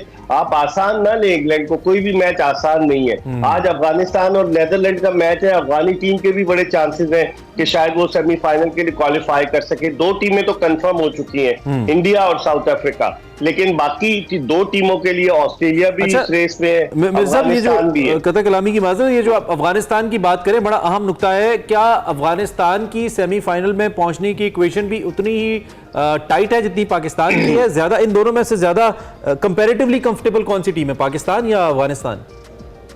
कंपैरेटिवली पाकिस्तान है, क्योंकि पाकिस्तान के मैचेस न्यूजीलैंड और फिर उसके बाद एक मरी हुई टीम जो कि जख्मों से चूर है, न्यूजीलैंड से पाकिस्तान के मैचेस हैं और फिर उसके बाद इंग्लैंड से। लेकिन अफगानिस्तान के आज के मैच के बाद टफ मैचेस हैं, और अफगानिस्तान ने जिस तरह से इमरान इस टूर्नामेंट में परफॉर्म किया है, आज तक ये 3रा वर्ल्ड कप खेल रहे, और इससे पहले जो 2 वर्ल्ड कप थे उसमें सिर्फ 1 ही मैच जीते थे। लेकिन इस वर्ल्ड कप में अफगानिस्तान की टीम 3 मैचेस जीत चुकी है, जिससे आप अंदाजा लगाएं कि बिल्कुल उन्होंने अपने आप को वनडे क्रिकेट में ट्रांसफॉर्म करके रख लिया। तो मुझे लग रहा है कि अफगानिस्तान कुछ भी कर सकता है, और अगर अफगानिस्तान ने किया तो फिर इरफान पठान आपको पता है डांस करेगा। इरफान पठान, और कल तो हमारे एक खिलाड़ी ने भी कहा है कि वो इरफान पठान की तरह डांस करेंगे कि पाकिस्तान जीता। मैं कह रहा हूँ कि डांस से बेहतर है दुआओं पे फोकस कर लें, डांस तो होते ही रहेंगे। अच्छा, जी मैं एक जुमला ऐड कर दूं, लेकिन 2010 में भी वो डांस कर रहे थे खिलाड़ी। वो डांस करते, अच्छा ठीक है। अफगानिस्तान के हवाले से जो आपने बात की है, मुझे बड़ा ही दुख होता है इस पूरे लाइनअप के अंदर जो मैचेस हम हारे हैं कि हम अफगानिस्तान से कैसे हार गए। हम इजीली उस मैच को निकाल सकते थे, बड़ी अच्छी कंफर्टेबल पोजीशन में थे, लेकिन चलें, क्रिकेट है, कुछ कह नहीं सकते।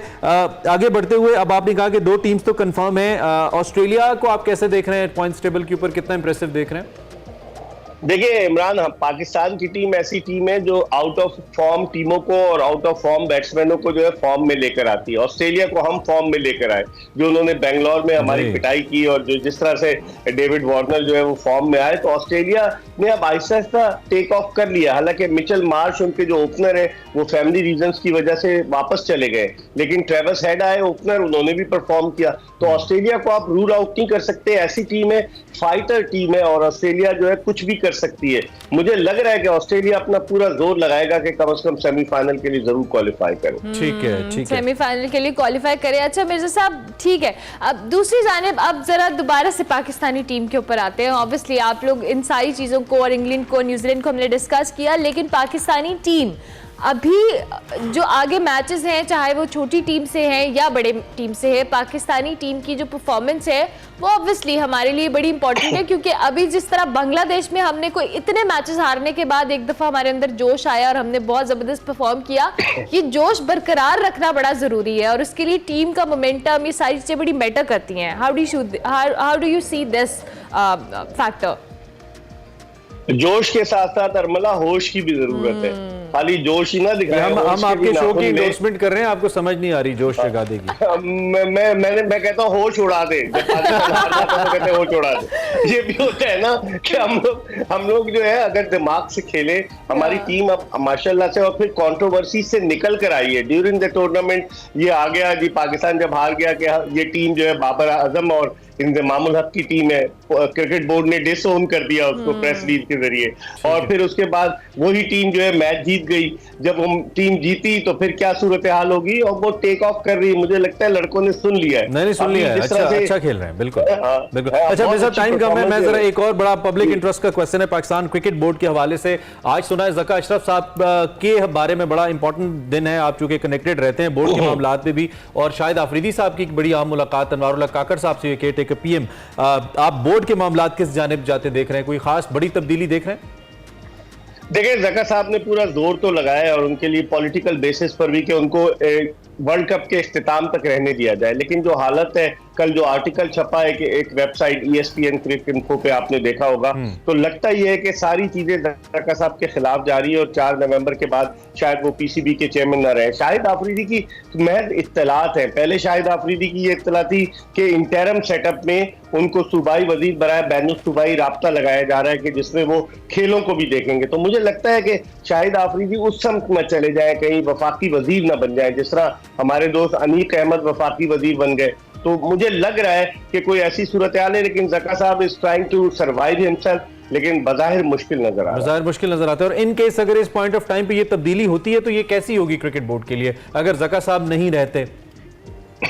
देखिए इमरान, अब फरवरी में इलेक्शन का ऐलान हो चुका है, तो 3 ही 4 महीने रह गए, तो हो सकता है कि इंटरम सेटअप मजीद आए और वो इंटरम सेटअप फरवरी तक रहे, ताकि जब फरवरी में कोई इलेक्टेड प्राइम मिनिस्टर आए, वो पेट्रन है, तो फिर वो एक परमानेंट 3 साल के लिए पाकिस्तान क्रिकेट बोर्ड के चेयरमैन का तकर्रुर करे। अभी तो आपने शुरू में कहा, अभी तो हम लोग ऑक्सीजन पर है, वेंटिलेटर पर है, एडॉक सिस्टम पर हम चल रहे हैं। 22 दिसंबर 2022 के बाद से पाकिस्तान क्रिकेट में एडॉकिज्म नाफिज है ना, तो अब मुझे लगता है कि इलेक्शन के बाद ही एक परमानेंट चेयरमैन आएगा और उससे पहले कोई उबूरी सेटअप जो है वो अरेंज किया जाए, यानी कोई मैनेजमेंट कमेटी वगैरह बनाई जाए। अच्छा ठीक है sir, thank you very much Mirza साहब, थैंक यू, आपने हमें ज्वाइन किया। Have a very good day, enjoy कीजिए, अच्छा गुजारिए और अपना ख्याल रखिए। मिर्जा इकबाल बेग साहब हमारे साथ मौजूद थे, क्रिकेट पे तज्जिया हम ले रहे थे रेन के हवाले से। एज अरमला said, it may disturb the game but obviously मुझे लगता है कि मैच तो होगा। Welcome back to Expresso. Break के बाद वापस आ गए। अब बात करेंगे कुछ गजा पर इसराइली जारियत के हवाले से। तो 28वें रोज में दाखिल हो गई है। इसराइली बमबारी से 9000 से जायद फलस्तीनी अब तक शहीद हो चुके हैं और 23,000 से जायद जख्मी है। दुनिया इसराइल से अपने सफीरों को वापस बुला रही है, मगर इसराइल की इस बर्बरियत पर जो दुनिया है वो खामोश तमाशाई का किरदार अदा कर रही है और मुस्लिम उम्मा भी सिर्फ मजम्मत की हद तक महदूद है। कतर ने सालसी का किरदार अदा करने के हवाले से जो बॉर्डर है वो खुलाया है, मगर उसके अलावा कोई ठोस इकदाम नहीं किए जा रहे। अक़वाम मुत्तहिदा में भी कोई करारदाद इस हवाले से मंजूर नहीं हुई और OIC का भी एक और इजलास हुआ है जो सिर्फ जंग बंदी की मजम्मत के बाद इख्तिताम पजीर हो गया। इजरायली जारियत पर जी हमारी खामोशी डेफिनेटली एक ऐसा सवालिया निशान है जिसका हर कोई जवाब चाहता है, मगर ये सिर्फ खामोशी क्यों है इस पे भी हम बात करेंगे। और इस इसराइली जारियत को ख़त्म करने के लिए जो मुस्लिम उम्मा है या ओवरऑल दुनिया भर के ममालिक का किरदार है या जो वेस्टर्न वर्ल्ड है इसको बहुत खुलेआम इनकरेज कर रहा है, उस पर भी बहुत सारे सवाल आते हैं। वन मोर इम्पोर्टेंट थिंग, क्या इसको सिर्फ हम सियासत या ज़मीन के टुकड़े के अदसे से देखें या असल अदसा ह्यूमन राइट्स का है, बेसिक ह्यूमन राइट्स का है जिसको हम देखें? हमारे साथ प्रोफेसर फ़ाद अली काज़मी मौजूद हैं, आप इनको जानते हैं, हमारे शोज़ में तशरीफ़ लाते हैं। आज भी हमने इनको इनवाइट किया इस अहम मसले पे बात करने के लिए। फ़ाद साहब, thank you very much for joining अस, बहुत शुक्रिया for your time. It is very important point and it's a very important topic और लोग इस पर बहुत ज़्यादा बात करना चाहते हैं। जंग के ऊपर या मौजूदा हालात पर तो बात हो रही है, तारीखी पर्सपेक्टिव में हम अगर बात करें, बहुत से लोगों को वाज़े नहीं है इस जगह की, इस ज़मीन की और इस जंग की हकीकत। एक तो अगर उससे कुछ आप हमारे लिए कुछ पर्दा उठा पाएँ, रहनुमाई करें, और फिर उसके तराजों में जो मौजूदा सूरत हाल पैदा हुई है इसमें क्या आप मुतमईन है the kind of role the whole world is playing? दोनों बहुत इंपॉर्टेंट सवाल हैं और जो पहली बात यहाँ पे मैं करना चाहूँगा, ये जो लैंड है पैलेस्टाइन का और इज़राइल का, ये जो पूरा खित्ता है, यहाँ पर 2 मज़ाहिब या 3 मज़ाहिब के अपने अपने क्लेम्स हैं अपने अपने लेवल के ऊपर। एक जूइश क्लेम है, टू एन एक्सटेंट एक क्रिश्चियन क्लेम भी है और एक मुस्लिम क्लेम है। इन तीनों क्लेम्स को हम क्विकली ज़रा समझ लें। जूइश क्लेम ये है कि हज़रत दाऊद अलैहिस्सलाम ने जेरूसलम को फतह किया था। और ये हम जनाब ईसा अलैहिस्सलाम से बहुत पहले बिफोर क्राइस्ट की ये बात कर रहे हैं। ठीक है, ठीक है। और वहाँ पे किंगडम कायम की थी जनाब दाऊद अलैहिस्सलाम ने, कि वही इलाका है कि जनाब मूसा अलैहिस्सलाम को कहा गया था ये प्रॉमिस्ड लैंड है, जो वो मिस्र से लेके आ रहे थे। तो वो प्रॉमिस्ड लैंड ये पैलेस्टाइन था जहाँ वो लेके आना चाह रहे थे, लेकिन वो यहाँ पे ला नहीं सके, रास्ते में विसाल हो गया। और उनके जो नायब थे हजरत जोशुआ या यूशा बिन नून, वो फिर इनको अल्टीमेटली यहाँ पे लेके आए थे। कि कुरान में भी इसके इशारे मौजूद हैं। और अल्टीमेटली जनाब दाऊद अलैहिस्सलाम की यहाँ पे गवर्नमेंट कायम हुई बहुत बाद में। ठीक। जनाब सुलेमान अलैहिस्सलाम की गवर्नमेंट भी कायम हुई। उसके बाद सब्सिक्वेंट सेंचुरीज गुजर गई हैं। यहाँ पर दीगर हुक्मरान आए हैं, उन्होंने इनको यहाँ पे ताख्त व ताराज किया है और जूस को यहाँ से निकाल दिया है और ये पूरी दुनिया में फैल गए हैं। लेकिन वो उनकी जो एक एसोसिएशन है विद द लैंड, कि हजारों साल पहले हमारे आबाओ अजदाद और अंबिया ने हमारे लिए इस लैंड को मुख्तस किया था, हैंस ये लैंड हमारा है। ठीक। ये इनका जूइश क्लेम माइंडसेट है। बहुत ही क्विकली मैंने आप क्रिश्चियन माइंडसेट को अगर हम क्विकली देख लें, जनाब ईसा अलैहिस्सलाम बैतलहम जो कि जेरूसलम के साथ करीब का एक शहर है, वहां पर पैदा हुए थे। नाजरत एक जगह थी जहां पे वो पले बड़े, जीसस ऑफ नाजरत भी इसलिए उन्हें कहा जाता है। और बैतुल मक़दस या जेरूसलम में उनके अकीदे के मुताबिक उनको क्रूसिफाई किया गया और वो यहाँ से आसमानों पे गए। ठीक। तो उनके लिए भी बड़ा अहम है। ठीक है। मुसलमानों के लिए सरकार दो आलम सल्लल्लाहु अलैहि वसल्लम को जब मबूस किया गया तो हमारा किबला अव्वल है और हम यहाँ पर 18 माह तक इसको मरकज बना के नमाजें पढ़ते रहे। ठीक। मिराज की रात प्रॉफिट सल्लल्लाहु अलैहि वसल्लम को मस्जिद अक्सा लेके आया गया। यहाँ पर मस्जिद अक्सा में अंबिया की इमामत की। हेंस ये हमारे लिए most sacred Mecca, Medina and Baitul Maqdas, तीसरा ये इलाका हमारे लिए मोस्ट सेक्रेड है। बेशक। और अब ये मुसलमान भी हैं। और मजे की बात यह है कि हज़रत उमर फारूक रज़ी अल्लाह तआला अन्हु के दौर में ये फतह होता है, मुसलमानों का यहाँ पर कंट्रोल कायम होता है। और फिर पिछले 1200 साल में मुसलमानों का एक तवील कंट्रोल है। और जो यहाँ पे लोकल्स भी थे, जो जूस भी थे, वो भी बड़ी तादाद में कन्वर्ट होते हैं। ठीक। अब इस बात को अब यूं समझें, अब फास्ट फॉरवर्ड, अब हम 1948 में आते हैं। ये पिछले एक मैंने कॉन्टेक्स्ट आपको दे दिया, अब फास्ट फॉरवर्ड हम करते हैं। सही। इस बात को यूं समझें, आपका एक घर हो, आप 1000 साल से आपकी नस्लें वहां पे रह रही हो, आप अरब्स हो, आप मुसलमान हो, बाहर से कोई लोग आए वो आपके घर में कब्जा कर ले और कहें कि कुछ 4000 साल पहले ये मेरे लक्कड़ दादा यहाँ पे क्योंकि 4000 साल पहले रहते थे, तो अब ये इलाका मेरा है, आप निकल जाए। ठीक। और वो आपको एक छोटे कमरे में बंद कर दे और आपके पूरे घर पर कब्जा कर ले और फिर आपको कहे एक छोटा सा कमरा तो दिया हुआ है आपको, आप शोर क्यों करते हैं, बैंग क्यों कर रहे हैं? तो पैलेस्टाइन की सिचुएशन यूं है। और गजा की पट्टी वो एक छोटा सा कमरा है जिसकी मतलब आप ये देखें, सिर्फ गजा की पट्टी नहीं, एक तरफ देखें वेस्ट बैंक है, वो बिल्कुल एक छोटा सा नैरो स्ट्रिप है, वो जॉर्डन के साथ है, दरमियान में इजराइल है और ये गजा की पट्टी है। ये वो 1948 गजा की पट्टी का इलाका खास तौर पे वो है कि जब आपने कब्जा किया 1948 में, तो लोकल पैलेस्टीनियन अरब्स को जो फॉर सेंचुरीज वहां पे रह रहे थे, उनको आपने उनके घरों से निकाला और ये पनाह गुज़ीनों की तरह कैंप था जहां पे आपने इनको धकेल दिया। ठीक। और ये एक नैरो इलाका है, ये शहर जो बसा है जो कि मिस्र का बॉर्डर है, सनाए वहां पे सहरा है, सहरा के साथ सहराई इलाका ही था एक तरह का। ये आपने उन लोगों को उनके शहरों से निकालकर यहां पे फेंका। ठीक।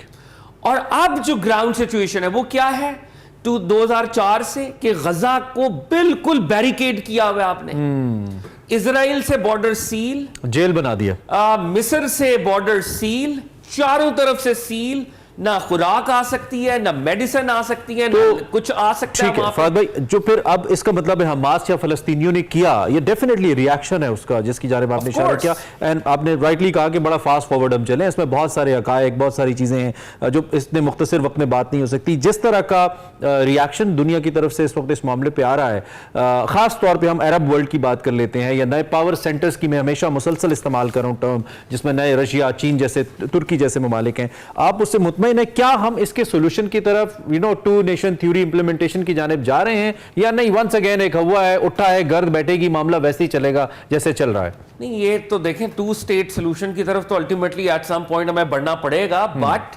फेयरनेस के साथ, गैर जानिबदाराना शफाफ अंदाज के अंदर, और पैलेस्टीनियन जिनका इलाका है उनके राइट्स की भी तो बात हो ना सबसे पहले। ठीक है।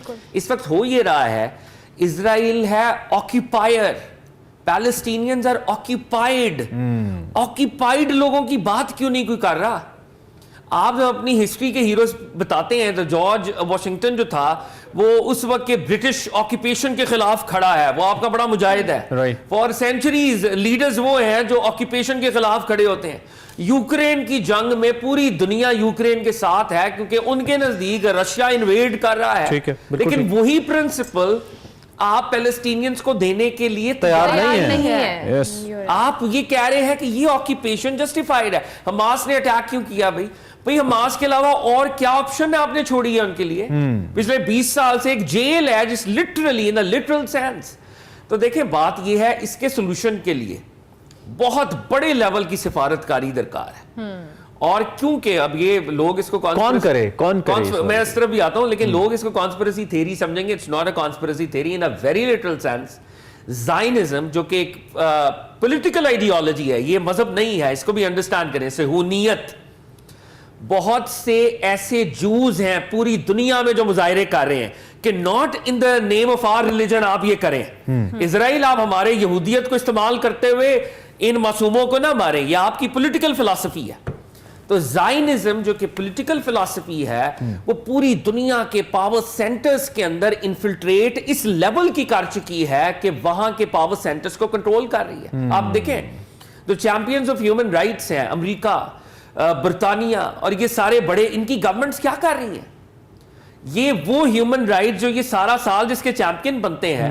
वैसे तो देखें, इजरायलियन ह्यूमन राइट्स की बात करेंगे, वहां पे इजराइल के अंदर वायलेट हुए हैं, हमास ने किए हैं। This is what they are saying. ये that's what they are saying, लेकिन वो पिछले 2004 से वो भी उसको भी नहीं देख रहे। ट्रू। और जो अब ethnic cleansing, genocide in the very literal sense, this is a genocide. 9000 बंदे को शहीद होना ऑफिशियल एस्टिमेट है। आपके जितने कन्वेंशंस हैं, जनीवा कन्वेंशन, फलाना कन्वेंशन, प्रिजनर्स ऑफ वॉर का कन्वेंशन, वॉर के अंदर के कन्वेंशन, हॉस्पिटल्स को कौन बॉम्ब करता है, बच्चों को कौन बॉम्ब करता है, स्कूल्स को, पना गजीनों का कैंप है उसको कौन बॉम्ब करता है। ये सारी चीजें ये डिलिबरेटली हो रही हैं। ये डेमोग्राफिक्स को तब्दील करने की कोशिश है और एथनिक क्लेंजिंग की ये कोशिश है कि इन लोगों को, गजा के लोगों को यहां से निकाला जाए। ये एथनिसिटी की रीडेफिनेशन है ताकि मैप्स को ऑल्टर किया जाए अल्टीमेटली। और आखिर में बता दीजिए, जो अरब ममालिक जिस डिप्लोमेसी का आपने जिक्र किया, क्या even have we started it? I mean, शुरू किया है हमने? अभी शुरू भी नहीं हुआ। Not at all. I think the role of Arab countries is absolutely disappointing. The role of Muslim Ummah in a very little sense is disappointing. We all are behaving like silent spectators and we are actually complicit in this genocide in a way. और quite honestly मुझे तो खुद डर लगता है कि क़यामत के दिन हम मुसलमान या हम ह्यूमन बींग्स उस रब्बुल इज़्ज़त की बारगाह में क्या जवाब देंगे? The only thing that we might do is what we are doing, कि हम आवाज़ बुलंद कर रहे हैं, लेकिन probably this is not enough. This is not enough. Not at all. Fahad भाई, thank you. आपका बहुत शुक्रिया, आप तशरीफ लाए। कम वक्त के अंदर हमने कोशिश की। Very sorry, I was a little emotional. नहीं, we are supposed to be, I think मौजू इससे भी इतना बड़ा है कि शायद ज़्यादा इमोशनल वैल्यू डिजर्व करता है, लेकिन हम बात कर सकते हैं, बात हम कर रहे हैं, बात हमें करनी चाहिए अपनी अपनी कैपेसिटी के अंदर। एंड वंस अगेन, कल मैंने कहा था the least you can do इसके दुआ कीजिए, अल्लाह रब्बुल इज़्ज़त आसानी फरमाए, चूँकि अल्लाह ने हमेशा कम तादाद में बेहतर फेथ के साथ मुसलमानों की मदद की है। हम अब भी दुआ कर सकते हैं और अल्लाह करे इस मामले का कोई हल। अल्लाह करे। ब्रेक लेते हैं, ब्रेक के बाद वापस आते हैं।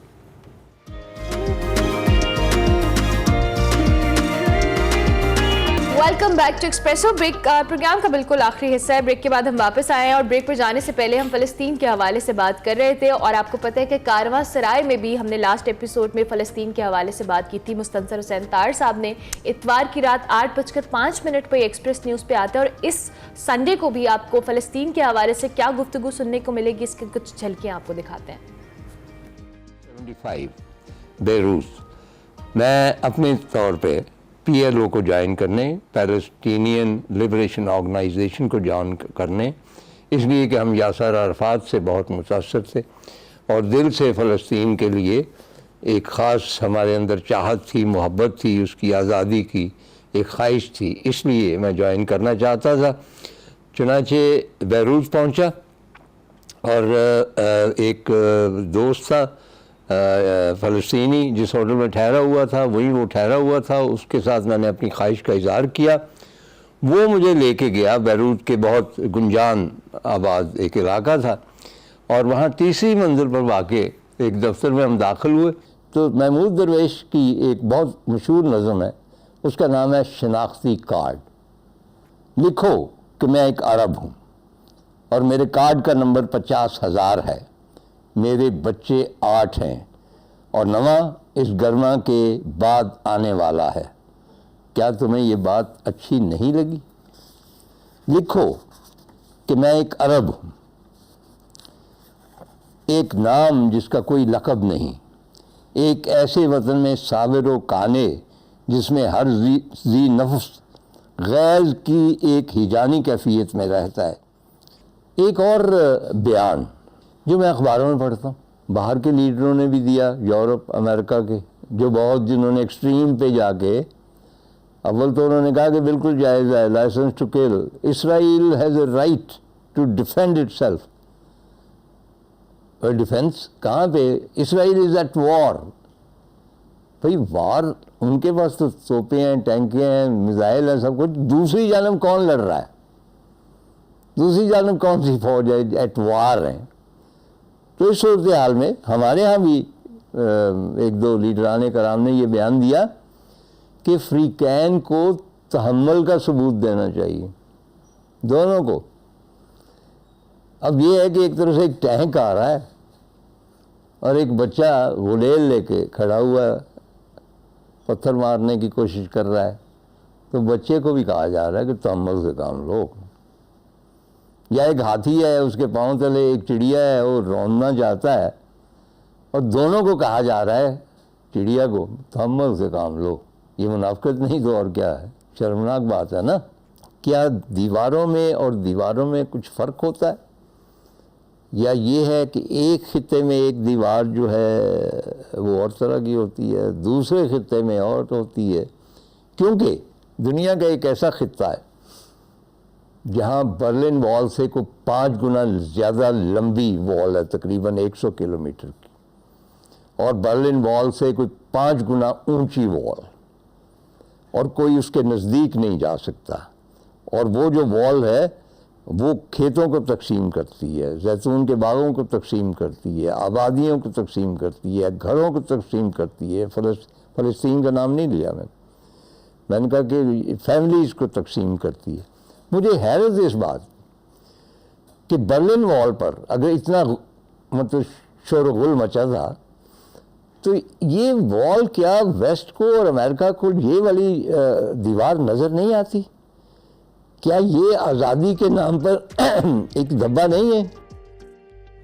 ज़रूर देखिएगा कारवांसराय बहुत मुख्तलिफ पहलुओं के ऊपर और बड़े मुतासिर कुन अंदाज के अंदर। ओबियसली तारड़ साहब इसके बारे में बात करेंगे 8:05 PM on Sundays on express news. इससे पहले कि प्रोग्राम खत्म करें, एक रिमाइंडर आपको देना ज़रूरी है। मुसलसल पूरा वीक देते हैं और शायद आगे भी वीक हमें देना पड़े। वो स्मोक के हवाले से गवर्नमेंट ऑफ पंजाब कुछ अच्छे इनिशिएटिव्स ले रही है स्मोक को कंट्रोल करने के लिए, लेकिन still as this element is there, तो सबसे बेहतरीन हल इसका यह है कि आप बच्चों को और ख़ुद को मास्क पहनाकर घर से निकालें। ये कंपल्शन भी है, कंपल्शन भी अब तो, हाँ कंपल्शन भी है। तो एहतियात जरूर करें जी। अल्लाह हम सबको हर किस्म की बीमारियों से महफूज रखे। पानी ज्यादा से ज्यादा पीजिए और हिफ्ज़ान सेहत के उसूलों पे अमल कीजिए। हम मंडे को मिलेंगे, तब तक के लिए अल्लाह हाफ़िज़। अल्लाह हाफिज।